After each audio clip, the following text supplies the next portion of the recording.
Assalamualaikum warahmatullahi wabarakatuh. Kami dari kelompok 2 akan menjelaskan tentang materi strategi ancaman di bidang Ipolek Sos Burhankam. Apa sih itu strategi? Strategi adalah kumpulan cara yang dilakukan pada situasi tertentu untuk mencapai suatu tujuan. Bangsa Indonesia harus mengesampingkan berbagai perbedaan dalam keberagaman demi menjaga dan mempertahankan keutuhan NKRI dari ancaman yang mengintainya. Yang pertama ada strategi untuk mengatasi ancaman berdimensi ideologi. Tujuan dari strategi ini adalah mencegah meluasnya pengaruh ideologi lain terhadap ideologi Pancasila yang dalam penanganannya termasuk dalam kerangka upaya bela negara dengan strategi pertahanan berlapis. Nah, strategi pertahanan berlapis melibatkan berbagai unsur, yaitu pertama, unsur pertahanan militer. Yang kedua, unsur pemerintahan di bidang politik luar negeri. Yang ketiga, unsur pemerintahan di bidang informasi. Yang keempat, unsur pemerintahan di bidang pendidikan. Yang kelima, unsur pemerintahan di bidang agama. Dan yang terakhir, unsur pertahanan militer. Yang kedua yaitu ada strategi mengatasi ancaman langkah yang ditempuh dalam mengatasi ancaman berdimensi politik, yaitu melalui dua pendekatan. Yang pertama ada pendekatan ke dalam. Pendekatan ke dalam dikemas ke dalam penguatan 3 pilar sebagai berikut.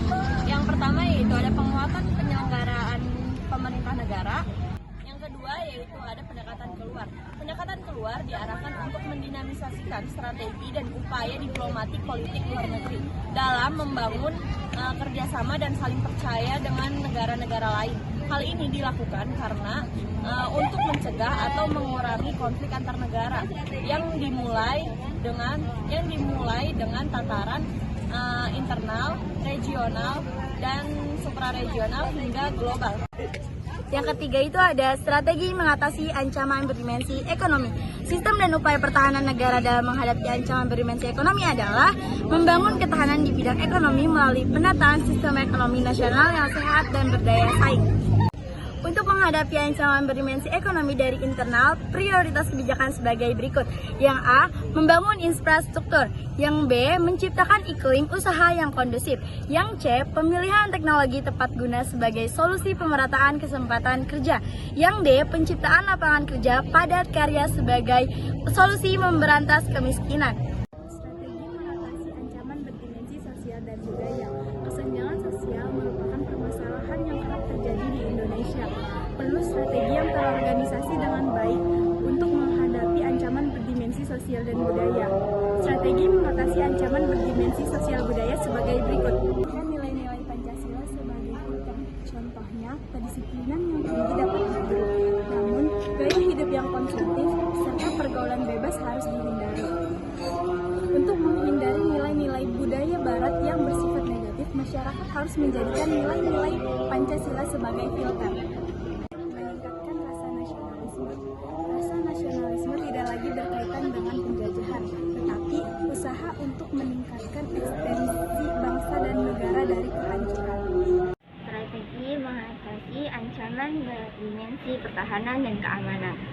Pertahanan negara sudah merumuskan 5 sasaran strategi yang sudah dijajarkan. 1.